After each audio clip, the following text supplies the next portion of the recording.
Ada beberapa hal jika terkait produk yang menarik dari sisi investor.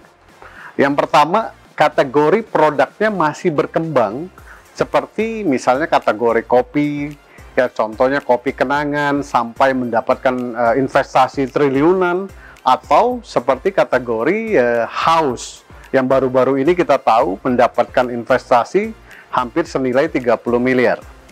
Yang kedua, carilah produk yang diminati masyarakat Indonesia secara umum, atau istilahnya comfort food, ya, makanan sehari-hari seperti nasi padang, nasi rames, ayam geprek, sambal-sambelan, kopi, dan lain-lain. Jadi nggak usah cari produk itu yang aneh-aneh sebetulnya. Ya. Nah, yang ketiga, produknya bisa di-expand dalam skala nasional tentunya. Artinya bisa buka cabang di mana-mana, kemudian bisa dikembangkan di seluruh Indonesia, dan juga tentu masyarakat Indonesia menerima taste-nya. Ya, jadi contoh sepertinya kalau teman-teman bisnis bakmi Jowo, nah itu akan lebih sulit skill-nya, karena tidak semua mungkin cocok dengan taste-nya bakmi Jowo.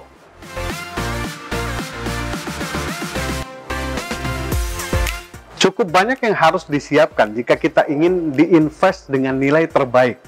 Yang kita harapkan tentunya, jadi bukan dibeli dengan murah. Faktor-faktor seperti financial model, growth factor, sumber daya manusia, brand marketing, back office, semuanya harus disiapkan secara detail sehingga nanti penting sekali ya buat teman-teman ini memahami detail-detail ilmu-ilmu untuk diinvest ini. Sekali lagi tentu tujuannya agar kita diinvest dengan nilai terbaik.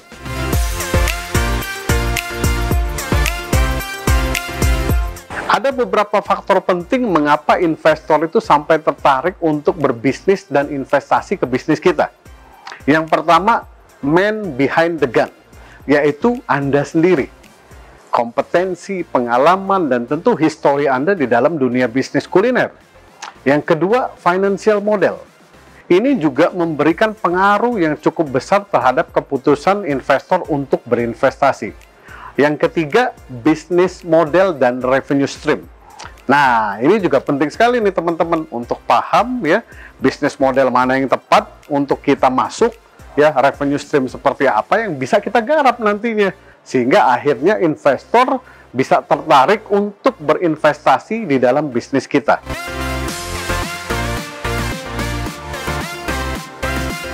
Tentu agar Anda semua tahu apa yang harus disiapkan sebelum kita bertemu investor ataupun bisnis kita diinvest.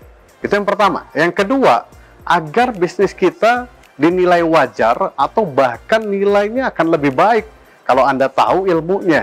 Dan yang ketiga, agar Anda paham dan bisa menghitung nilai bisnis Anda, serta Anda bisa memutuskan kapan, saat, dan waktu yang tepat untuk diinvestasi. Belum tentu saat ini loh, ya. Dan keempat, bootcamp ini dibimbing langsung oleh mentor-mentor yang sudah berpengalaman di investasi dan berinvestasi di dunia kuliner. Sehingga akan mendapatkan gambaran yang menyeluruh dan detail. Ya, dan yang terakhir, Anda berkesempatan bertemu langsung dengan investor, bahkan mungkin sekali Anda siap untuk diinvestasi dan menemukan jodoh investor Anda. So, pastikan Anda join dengan Bootcamp Foodies selama 4 hari di Bandung, tanggal 27 sampai 30 Mei. Jika bukan Anda, pesaing Anda yang akan melakukannya. Salam scale up.